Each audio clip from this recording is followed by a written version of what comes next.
Bienvenue à toi et bienvenue sur ce nouveau type de format, une émission dans laquelle je vais te parler du nouveau outil style le GTA 26, mais je vais également te parler de la plantation des bulbes d'été. On va également voir le paillage des massifs, le désherbage, la première tonte et la scarification. C'est parti!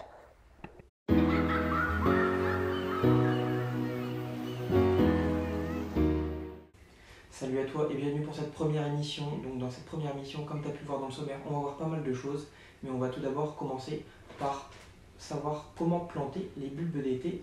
Donc c'est la période de planter les bulbes d'été. Donc j'ai acheté des lys, des glaïeuls, des dahlias. Donc on va pouvoir voir ensemble comment réaliser une bonne plantation de ces bulbes d'été ensemble grâce à ce petit aquarium. C'est parti. Donc voilà, nous nous retrouvons face à l'aquarium. Donc on va commencer par le lys que j'ai acheté. Donc on va ouvrir tout ça. On va chercher les bulbes. Tac. Hop, on va secouer tout ça. Donc le voici. Donc là, on peut voir les racines. Donc on sait que le bulbe va être planté comme ça. Donc pour le lys, c'est assez simple. C'est en profondeur 15 cm. Donc on va dire que c'est 15 cm. Et la distance de plantation des lys, c'est tous les 20. Donc imaginons qu'on est à 15 cm. Donc on couvre, on tasse un peu. Donc là le bulbe est à 15 cm normalement. Et au niveau des écartements entre chaque lys, il faut minimum 20 cm. Après avoir planté nos lys, c'est au tour des glaïeuls. Donc les glaïeuls, eux, se plantent à 8 cm de profondeur et 10 cm de côté. Donc on plante pareil le bulbe à 8 cm environ et on garde bien les 10 cm de chaque côté pour l'espacement. Donc voilà pour la plantation du glaïeul qui ressemble, on va dire, au lys, ça ne change pas grand chose.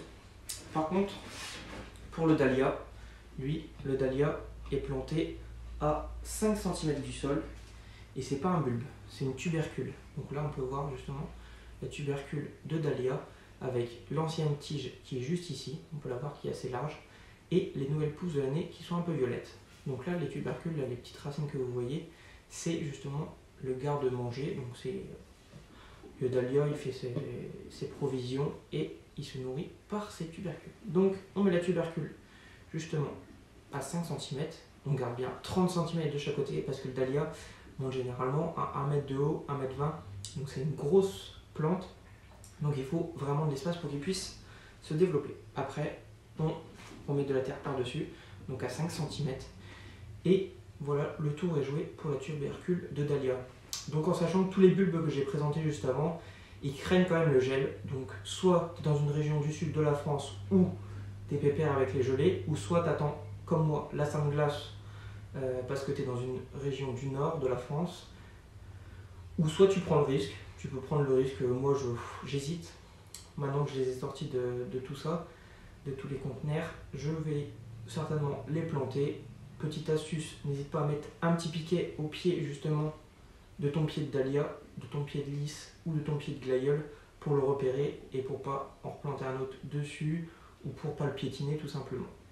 Donc voilà, n'hésite pas à le planter maintenant si tu le peux. Si tu préfères attendre encore un petit peu, n'hésite pas à attendre, ce sera peut-être la bonne solution. Donc voilà, après avoir vu justement comment il fallait planter les bulbes d'été, notamment les dahlias, on va pouvoir savoir s'interroger sur ce qu'il y a à faire ce mois-ci au jardin. Donc, qu'est-ce qu'il y a à faire ce mois-ci au jardin? Il y a à préparer les massifs. Vous pouvez commencer à préparer vos massifs, les désherber, les pailler avec les différents types de paillage, soit un paillage plus minéral, soit un paillage plus naturel, organique, qui va se décomposer. Donc voilà, c'est à vous de faire le choix. Donc, n'hésitez pas à les pailler, ça garde l'humidité, c'est super sympa. Et en plus, niveau esthétique, ça fait ressortir souvent les plantes. Donc c'est plutôt cool. Donc moi, ce que j'utilise comme paillage, c'est soit la poudre, enfin de la fibre de coco, ou soit c'est plus de la poudre Zolane, mais également un peu de miscanthus qui est plutôt sympa, mais également de la plaquette, écorce de pin, etc. Donc vous trouverez vraiment en jardinerie pas mal de variétés justement de paillage, donc n'hésitez pas à les expérimenter, c'est super sympa.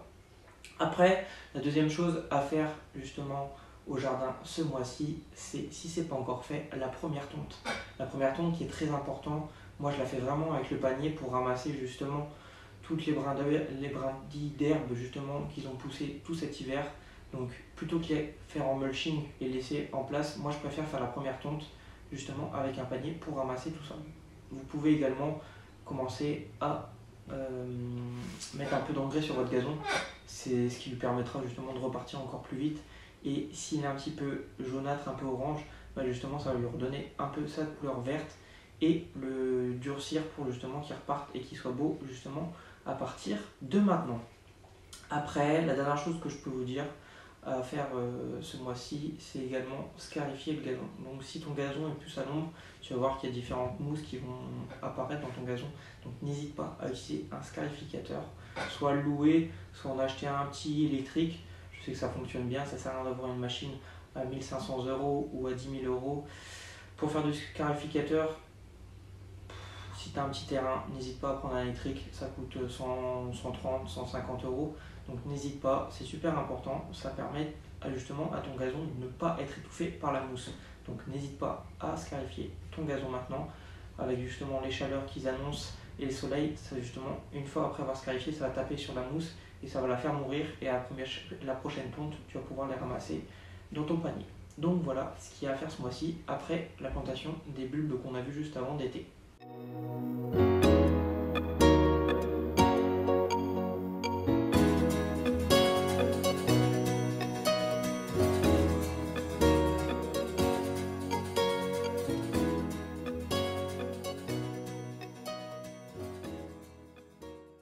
Donc le produit que tu as pu voir juste avant, c'est le produit GTA 26 de Stihl qui est sorti récemment. Donc c'est une petite tronçonneuse électrique qui te permet de couper et tailler des branches assez rapidement et assez facilement. Donc en pressant les boutons comme tu as pu le voir et tout simplement en coupant. Moi je ne l'ai pas, mais j'ai demandé l'avis à certains abonnés qui m'ont dit comme quoi c'était un outil plutôt sympa, vraiment très maniable, qui est vraiment peu lourd. Je crois qu'il fait, on m'a dit 1,2 kg environ, donc c'est vraiment très léger, très maniable. Donc par contre le petit bémol, c'est la batterie. Il faut avoir minimum 2 batteries. Donc si tu veux vraiment couper, vraiment faire un peu de coupe dans ton jardin, le mieux c'est d'avoir 2 batteries, parce qu'apparemment une, si tu utilises à fond, Stihl disent 25 minutes d'autonomie, mais en réalité tu as 15 minutes grand maximum d'autonomie si tu vas toujours à fond.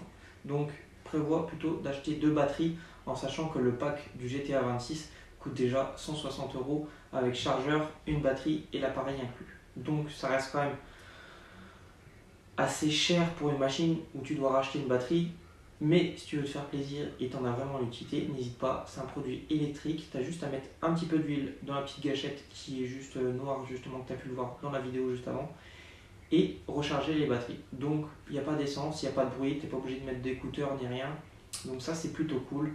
Et c'est un produit qui est sorti récemment chez Stihl. Le quiz d'infos végétaux, à toi de voir tes connaissances.